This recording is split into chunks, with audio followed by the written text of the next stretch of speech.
Welcome back to another Maths with Martin. Today we're going to be looking at other radical integrals. We're going to be using the theory that we've learned over the last few videos, and we're going to be applying it to other integrals. So we have met integrals of this form, and this is in the formula booklet for the math specification, and we know that that is going to be the inverse sine, so arc sine function of x over a. Okay, so that's given to you. But an alternative way to get to that, rather than just using the formula book, is to actually make the substitution. And the substitution is x equals a sine theta. And if you run that substitution through this integral, you'll end up integrating the number 1 with respect to theta, which is obviously just theta plus c. And then when you make x a subject again, well, then you've got your arc sine of x on a. Okay. We can use that same idea to integrate more general radical functions rather than just 1 over the square root. And we can write a more general radical function like this. We're going to start with looking at a constant subtract a variable squared. And it's going to be the power k on 2, where k is an odd number. If k is odd, then it's a radical because we've got a non-integer power. So this is the case when k is minus 1. So we're going to gloss over that in this video. And we're going to focus a little bit more on k is minus 3 and k is positive 1. And then we're going to look at what happens a little bit further away. Although k is minus 3 and k is 1 are probably the only ones you would ever see on this course. So let's have a look at k is minus 3. So when k is minus 3, then that's going to be 1 over the square root of a squared minus x squared, all to the power 3/2. And the substitution we're going to make is x is equal to a times sine of theta. And a is just some constant. It's in the question. It's just some constant number. Okay, so if I run that through, I need to get rid of my dx. So let's differentiate this. So dx by d theta, that's going to equal a times the cosine of theta. And I'm going to end up doing some algebra in this thing here, which I'll make the substitution and run it through so you can see what's going on. So we're going to get the integral of a squared minus x squared, but x squared is now a squared sine squared. That's all still to the power 3/2, and that is all under the number 1. And then we need to integrate that with respect to x, but dx is a times the cosine of theta with respect to theta.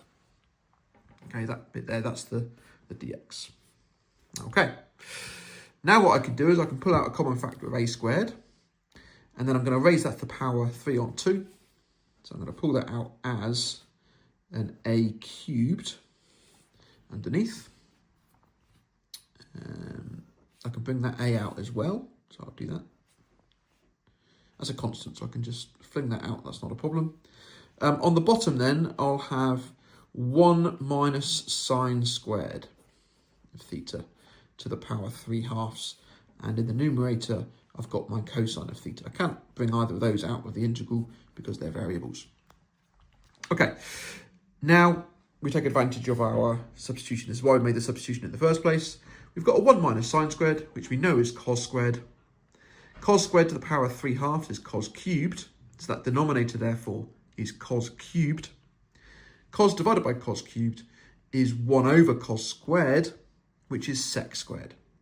So this integral actually becomes a to the minus 2, okay, the constant out the front, times the integral of sec squared theta, d theta. Okay, that's what the integral becomes. When it was a 1 there in the power, so 1 over 2, then this became the integral of 1 with respect to theta. Now it's become the integral of a over 2, a to the minus 2 times the integral of sec squared d theta. So a little bit more complicated, but it is still very doable. We know from the A-level mathematics course that the integral of sec squared is actually just tan. So we're going to end up with a to the minus 2 times tan of theta. And now our integration symbol is gone. We're going to add our constant of integration. And that's the answer. However, we don't like to see a theta because that is a variable that we introduced into the question. So let's try and put it back in terms of x. So we've got sine theta in terms of x. we want tan theta in terms of x. So what I'm going to do is I'm going to draw our little triangle over here so we can apply our Pythagorean identity to it. And there's my angle theta. And I draw this triangle such that sine of theta is x divided by a, so it fits my definition of my substitution. So therefore that is an x, and that is an a, and therefore that, by Pythagoras, is the square root of a squared minus x squared. Okay. All right, so now I've got this triangle, I can replace tan theta with x divided by the square root of a squared minus x squared. So that's going to become 1 over a squared times tan of theta, which is x divided by the square root of a squared minus x squared plus c. Okay, not a trig function in sight. So no trig function in the question, no trig function in the answer. We just use some trigonometry to get there. Okay. All right, so that's what happens when k is minus 3. You end up with this integral, and you would need to be able to do that. This will be a very top-end question in a further maths exam. Okay. All right. Let's have a look at when k is positive 1. So when k is positive 1, we have this situation. And again, you would need to recognise that it's a sine substitution you need to make, or a cosine, actually. That would also work, because it's a constant subtractive variable. In a minute, we're going to have a look at some hyperbolic ones where we've got some different things going on inside the surd. But we notice that it's a constant squared, subtractive variable squared, and that fits the definition of the arc sine. So, the substitution we're going to make is the same substitution as we have done before. We're going to say x is equal to a times sine of theta, so that the x by d theta is equal to a times the cosine of theta. Okay, make that substitution in the integral. That's going to become the square root of a squared minus a squared sine squared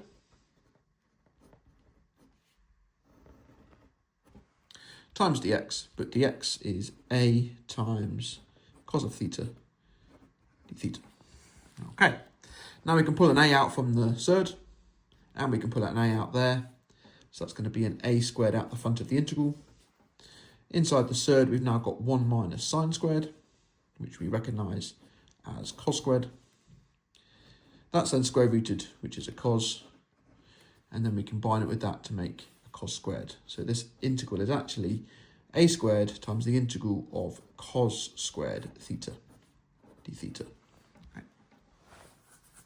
All right, now again we turn to our A-level mathematics skills to integrate this. To integrate cos squared, we're going to need to put it into a double angle formula for the cosine function. So we can replace that as a squared over 2 times the integral of, and it's going to be 1 plus the cosine of 2 theta. Okay, not entirely sure where that's come from. I would encourage you to go back and look over some A-level mathematics notes. Okay, I'm going to integrate that with respect to theta. Okay, now that's all ready to integrate. We're going to end up with a squared over 2 into, the 1 is going to integrate to a theta, and then the cos is going to integrate to, well, the half has got to come out, and that's going to integrate to a sine. Now that all of my integral symbols are gone, that's why I add my plus c. Okay, right, and now here, I'm going to use a double angle formula there, and then I'm going to have to replace a cos with an x function. So, a squared over 2 into, I'll leave it as theta for a minute, plus sine theta cos theta, using a double angle formula, and then plus c. And theta, that's nice and easy, that's just going to be arc sine of x on a, so I'll come back to that shortly. Sine theta is x on a, and now I need cos theta. So again, just like before, I'm going to quickly draw out a little triangle over here. And in fact, it's the same triangle because it's the same substitution. X, a, square root of a squared minus x squared. And that allows me to state fairly easily what the cosine of theta will be in terms of a's and x's. So that's going to give me a squared over 2 into theta, which is arc sine of x on a, using the raw substitution at the beginning, plus sine theta, which is x on a, times the cosine of theta, which is the adjacent over the hypotenuse, which is the square root of a squared minus x squared, divided by a, and then plus c. So that's now in terms of x. There's no thetas, so that is the correct answer. Just going to tidy it up a little bit. So I'm going to bring in the square bracket. So a squared over 2 times arc sine of x divided by a. And then the a squared is going to cancel with the 2 a's here. And I'm left with x on 2 times the square root of a squared minus x squared plus c. Okay, and that is this integral here. So this time we do have some trig coming out in our answer. And in fact, you will if k is anything bigger than or equal to -1. Okay. Right, so that's an example with k is -3 and k is 1. Here we've got, I've just summarised some other ones either side. So there's my k is -3. That's the first example we did. If k is -5, you run that through the integral. You get an a to the -4 out the front, and it's sec to the 4, which looks quite intimidating, but actually it's not too bad, because you can write that as 1 plus tan squared times sec squared, and then it just, simple substitution of u equals tan theta makes this fall out. So actually it's not too bad, although you would not see this in an exam. And then we've got the tan theta twice appearing here. Again, same triangle, so you can replace the tan thetas with the x's. That's what I've done here. That one we've seen. This one, that was done in a previous video. This one was our last example we just did. And then when k gets to 3, well, it gets a bit crazy, because you end up with a sine to the 4 theta, which you have to use double angles twice on that. And it gets very, very messy a bit further on. I did quite enjoy doing this one though. It's very satisfying to get the answer. But yeah, it's integrating cos to the 4 is not pretty and would not be on even a level further maths spec. It's just too much. It's not that you can't do it. You can, especially if you've done complex numbers, and you can write that as a sum of multiple angles. But it is just a bit tenuous. But yeah, very satisfying to get the correct answer. Okay, so that's those ones. That's just using the x equals a sine theta substitution. But there could be other substitutions that we need to make instead. So let's just expand our horizons a little bit further. We can also integrate functions where inside the surge you've got a variable subtract a constant squared. Whereas with the ones we just did, it's a constant subtract a variable squared. So there is a subtle difference, and it's a different substitution you need to make. So just be aware of where your constants and variables are in the surd. This one will use a substitution x equals a cosh u. And then the other one is if they're both positive, then you would make the substitution x equals a sine u. And then if it's a squared minus x squared, you can use either sine or cos for that. It doesn't actually matter. But typically we use sine. But yeah, it doesn't actually matter. But because of these two and these substitutions that we make, then we can apply the same theory to what we've just done with the trig functions with some hyperbolic ones instead. Okay, so let's have a look at a couple of these. I'm just going to do 2 examples of these with numbers in as well. Okay, so we're going to first look at the square root of x squared minus 9 with respect to x. So we notice that this is a variable subtract a constant. Sorry, variable squared subtract a constant. So therefore, this is going to be a cosh substitution. And you can check in the formula book with the derivatives and things. It's yeah, you've got the variable squared subtract the constant. It's a cosh. So x equals 3 times cosh of u. Don't use theta because it's not really necessarily applied to angles as much as trig functions is. So we'll stick with u rather than theta. And I'll do that because I've recognised that a squared is 9, so a is 3, and the substitution is a cos u. And the reason I've done that is because now when I square that and plug that in, the 9s can come out of the surd, and I'm left with cos squared minus 1. And cos squared minus 1 is sine squared, which is the whole idea of the substitution. So dx by du, that is going to be 3 times sine of u. And now my integral is going to become the integral of the square root of 9 cos squared u, subtract 9, times dx, but dx is 3 sine u du. Right, I can pull a 3 out from the surd, and I can pull a 3 out from there. So I've got a 9 out the front. Be integrating cos squared minus 1 times sine. But cos squared minus 1 is sine by our hyperbolic identity. Therefore, the square root of that is sine, and that's sine squared. So we end up with 9 times the integral of sine squared u du. Okay. Right.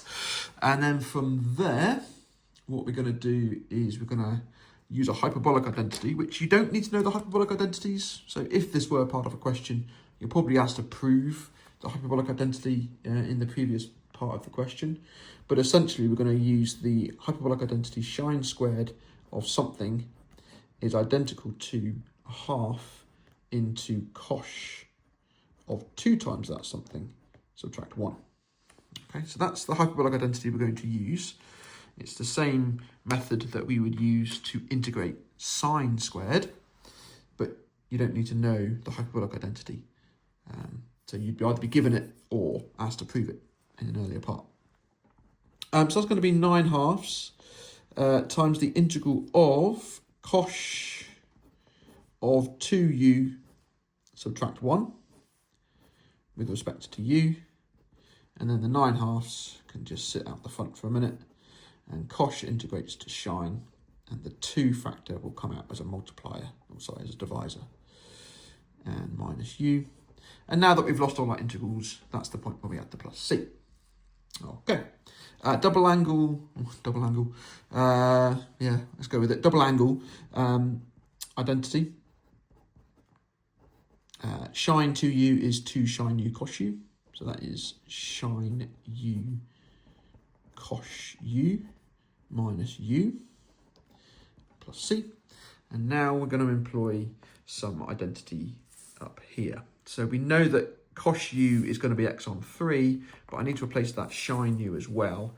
And I know that, let's do another identity, cos squared minus sine squared is 1. That is an identity that's actually given to you in the exam.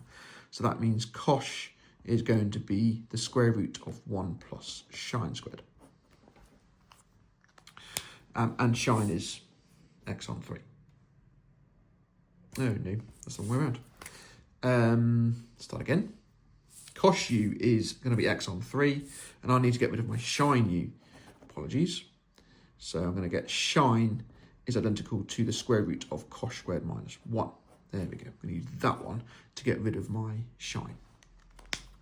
Okay, so that's going to be 9 halves into sine u, but sine is the square root of cos squared minus 1, and cos is x on 3. So that's going to be the square root of x squared on 9, subtract 1. That's what the sine u becomes. Cos u is x on 3 by the definition of my substitution. And then u is r cos of x on 3 plus c. I've now got it all in terms of x, which is good. I can pull a 9th out from that surd, so that's a third that's coming out because I'm square rooting it. I've got a third there as well, so those two actually combine and cancel with the 9 out the front for that term. So I'm going to actually end up with a half times the square root of x squared minus 9 times x. And then I've got this r cos piece, so minus 9 halves r cos of x on 3, and then my plus c. And that's my answer. Okay, so that thing will integrate to that. Okay, and one final example before we finish.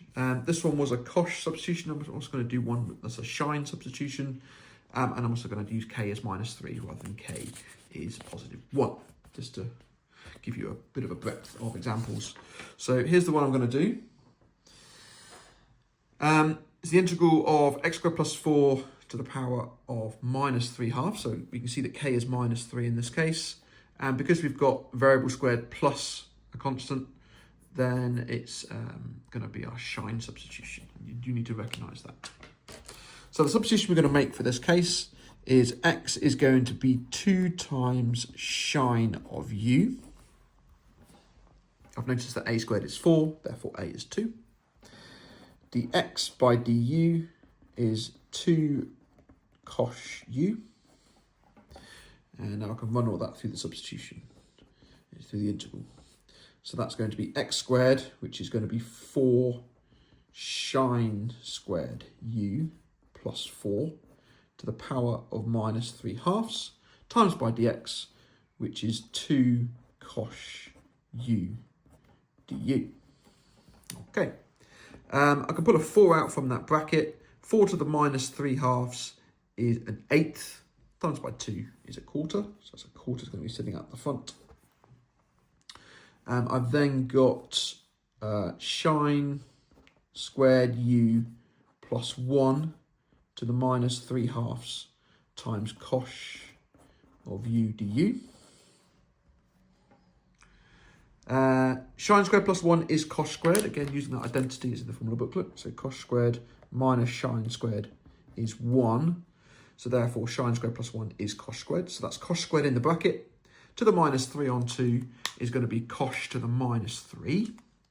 Times that by cosh, that's cosh to the -2, which is sec squared. If you need to, just take a minute just to think about how I got there. All right, replace that with a cosh squared. Raise that to the power of -3 on 2, so that's cosh to the -3. Times that by a cosh, that's cosh to the -2, which is sec to the sec to the 2. Okay, sec squared, we're going to integrate that. That is actually tan, just like the integral of sec is tan. The integral of sec is actually tan. So that's going to be tan of u, and then plus c. And now I just need to make tan the subject. So I've got a shine and I need to make a tan. It's a little bit trickier because I can't just draw a right angle triangle because these are not trigonometric functions, they're hyperbolic. So what I'm going to do is I'm actually going to write tan as shine over cosh. And then I can replace the, the shine is x on 2. And then the cosh, I can use this. So the cosh is going to be the square root of 1 plus shine squared.